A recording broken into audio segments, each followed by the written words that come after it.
ವೀಕ್ಷಕರೇ, ನೀವು ನೋಡ್ತಾ ಇದ್ದೀರಾ ಕಾವೇರಿ ಗರ್ಜನೆ ನ್ಯೂಸ್. ನಾನು ನಿಮ್ಮ ರಮೇಶ್. ಇವತ್ತು ನಾನು ಮೈಸೂರಿನ ಜಯಲಕ್ಷ್ಮೀಪುರಂನ ಅಗರ್ವಾಲ್ ಕಣ್ಣಿನ ಆಸ್ಪತ್ರೆಗೆ ನಾನು ಇವತ್ತು ಬಂದಿದ್ದೀನಿ.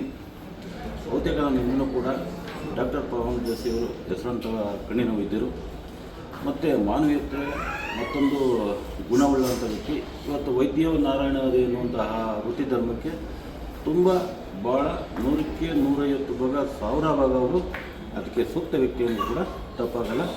ಇವತ್ತು ಎಷ್ಟೋ ಏನೋ ಕಣ್ಣಿನ ಪ್ರಕರಣಗಳಲ್ಲಿ ಆಗೋದೇ ಇಲ್ಲ ಅನ್ನುವಂಥ ಒಂದು ಸಂದರ್ಭಗಳಲ್ಲಿ ಈ ವೈದ್ಯರು ಅವರಿಗೆ ಒಂದು ಜಗತ್ತನ್ನು ನೋಡುವಂಥ ಒಂದು ದೃಷ್ಟಿಯನ್ನು ಅವರು ನೀಡಿದ್ದಾರೆ ತಮ್ಮ ಚಿಕಿತ್ಸೆ ಮೂಲಕ.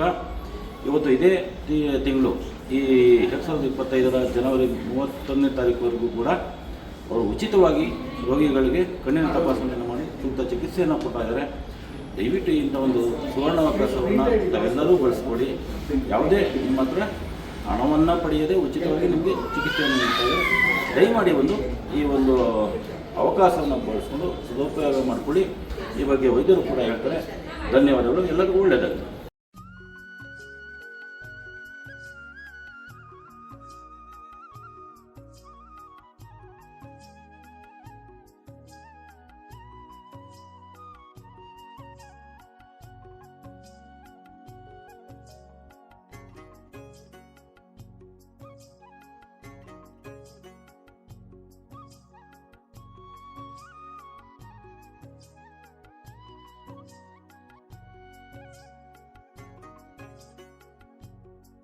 ನನ್ನ ಕಡೆ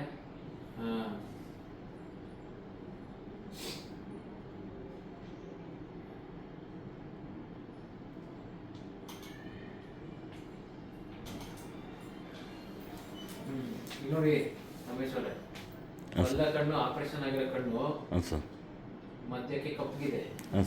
ಲೆನ್ಸ್ ಹಾಕಿದಾಗ ಇಲ್ಲ ಕೊರೆ ತೆಗೆದಾಗ ಮಧ್ಯ ಕಪ್ಪಗೆ ಬರುತ್ತೆ. ಇದು ಅವ್ರು ಎಡದ ಕಣ್ಣು ನೋಡಿ ಬೆಳಗಿದೆ. ಈ ಕಣ್ಣು ಎಡಗಣ್ಣು ಸರಿ ಮಾಡಬೇಕು, ಆಪರೇಷನ್ ಮಾಡಬೇಕು. ಬಲ್ದ ಕಣ್ಣು ಪರವಾಗಿಲ್ಲ, ಆದ್ರೆ ನಿಮ್ದು ಸ್ವಲ್ಪ ಕನ್ನಡಕ ಹಳೇದಾಗಿದೆ ಕೊಡಿ. ಎಲ್ಲಿ ಕನ್ನಡಕ ಒಂಚೂರು. ಎಲ್ಲರಿಗೂ ನಮಸ್ಕಾರ. ಡಾಕ್ಟರ್ ಅಗರ್ವಾಲ್ ಐ ಹಾಸ್ಪಿಟಲ್ ಪರವಾಗಿ ನಾನು ಡಾಕ್ಟರ್ ಪವನ್ ಜೋಶಿ ಮಾತಾಡುತ್ತಿದ್ದೇನೆ. ಈ ತಿಂಗಳು ಡಾಕ್ಟರ್ ಅಗರ್ವಾಲ್ ಐ ಹಾಸ್ಪಿಟಲ್ ಜಯಲಕ್ಷ್ಮೀಪುರಂನಲ್ಲಿ ಉಚಿತ ಕಣ್ಣಿನ ತಪಾಸಣೆ ಶಿಬಿರ ನಡೀತಾ ಇದೆ. ಸೊ ಯಾರಿಗೆ ಕಣ್ಣಿನ ಸಮಸ್ಯೆ ಇದ್ದಲ್ಲಿ ನೀವು ನಿಮ್ಮ ಕುಟುಂಬದವರು ಇಲ್ಲಿ ಬಂದು ನಮ್ಮ ಸೇವೆಯನ್ನು ಪಡೆಯಬಹುದು. ಕಣ್ಣಿನ ಬಗ್ಗೆ ಮಾಹಿತಿ ಪಡೆಯಬಹುದು, ಕಣ್ಣಿನ ಬಗ್ಗೆ ಚಿಕಿತ್ಸೆ ಪಡೆಯಬಹುದು. ಎಲ್ಲರಿಗೂ ನಮಸ್ಕಾರ. ಧನ್ಯವಾದಗಳು ಸರ್.